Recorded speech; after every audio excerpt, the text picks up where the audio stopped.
Hi, this is Dr. Daly. I'm really excited to be able to present an update to the New York State Collaborative Protocols. None of the members of the protocol committee have any pertinent conflicts of interest. We all do apologize for the delay. There are a whole lot of different reasons for this being delayed over the last couple of years. And now at this point, what we're going to do is make some clarification for some interim updates and let you know that the protocols themselves will look a little bit different, but nearly all of the medicine hasn't changed. As you open the protocols, you'll notice right away that we've removed numbering. You may notice that the language has been standardized.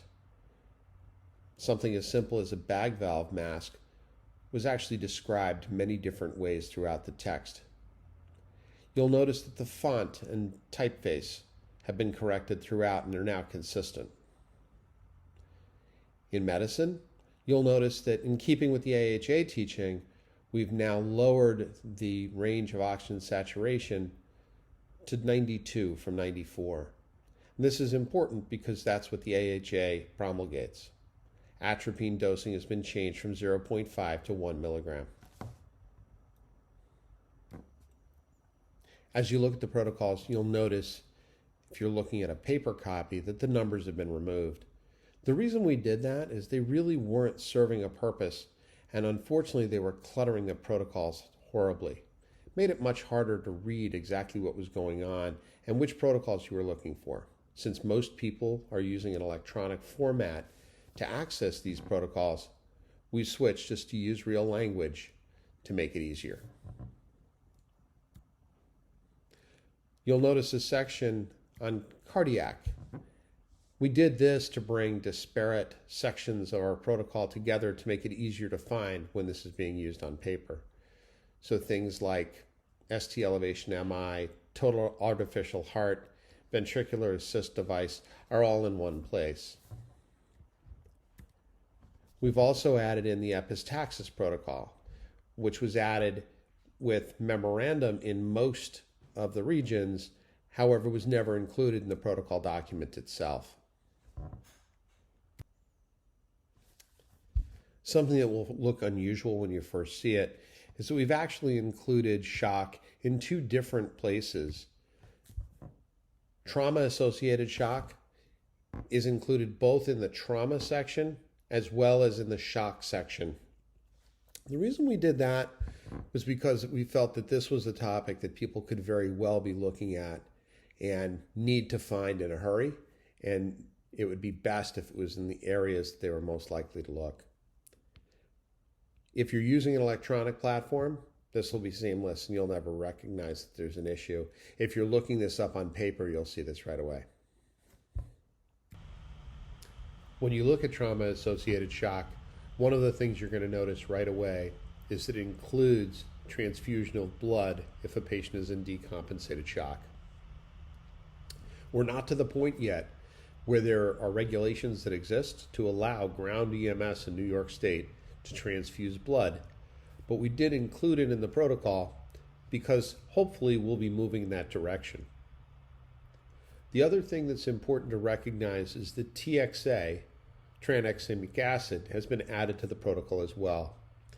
This is to be done in regions where the Regional Trauma Advisory Committee has requested that ground EMS use this for patients in hemorrhagic shock. Not every region and not every RTAC will want TXA given to their patients. It must be given in conjunction with the trauma service because they're the ones that will be continuing in the longitudinal care of that patient. The epistaxis protocol is now included. This was released 2 years ago, and there's a really good video done by Dr. Bombard describing exactly how this works. It's only if a service chooses to be equipped and then to train their providers in the use of oxymetolazone.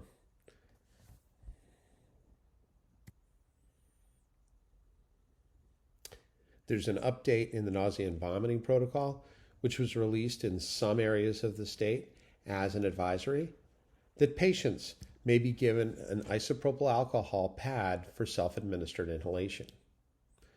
This is interesting as there's research that demonstrates the isopropyl alcohol, if it's inhaled by somebody and it's self-administered, so they're holding it up under their nose, is as good for treating nausea as oral ondansetron.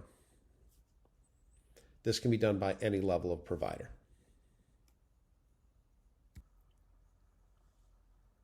There's a protocol included also, which is a pilot program for the treatment of opioid withdrawal.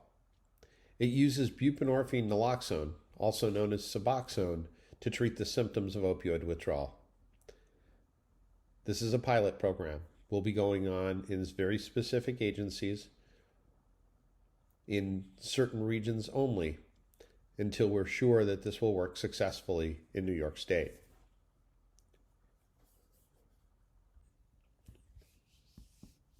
The Advanced Directive, DNR, and MOLST protocol was updated to include the criteria with the language from Public Health Law 2994.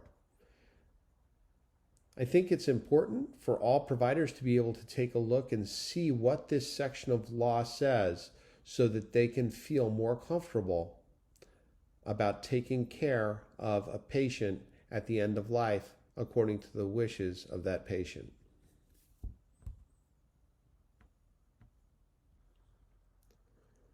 So what's next? Well, we've asked for help from the Emergency Medical Services for Children Committee in the restructuring of our behavioral emergencies protocols to make sure that we're providing the best possible care for our children and adolescent patients in crisis. We're also going to review the behavioral emergencies protocols for adults.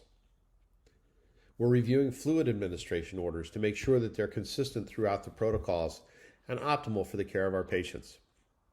We're considering breaking some of the information into sections specific to pediatrics and toxicology, but we recognize that this is less important as people are using electronic platforms for access to the protocols rather than using a paper copy.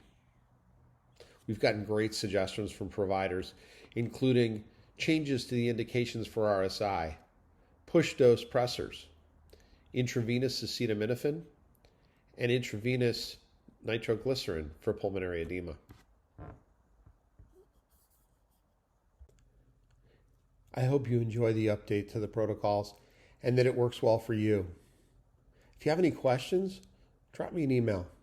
If you have ideas for a new protocol or changes to an existing protocol, look on your regional program agency website. There's a link there to send those changes to the committee. Our collaborative protocol committee is made up of EMTs, paramedics, educators, physicians, and nurses from across the state. This is a fantastic group. We're really proud of the work that we've done, and we're really excited about the collaborative process that's going on across the state, bringing people from Suffolk to Buffalo to Watertown and Plattsburgh and down into the southern tier all together to make sure that we're providing the best care we can for the patients in New York State. Thank you.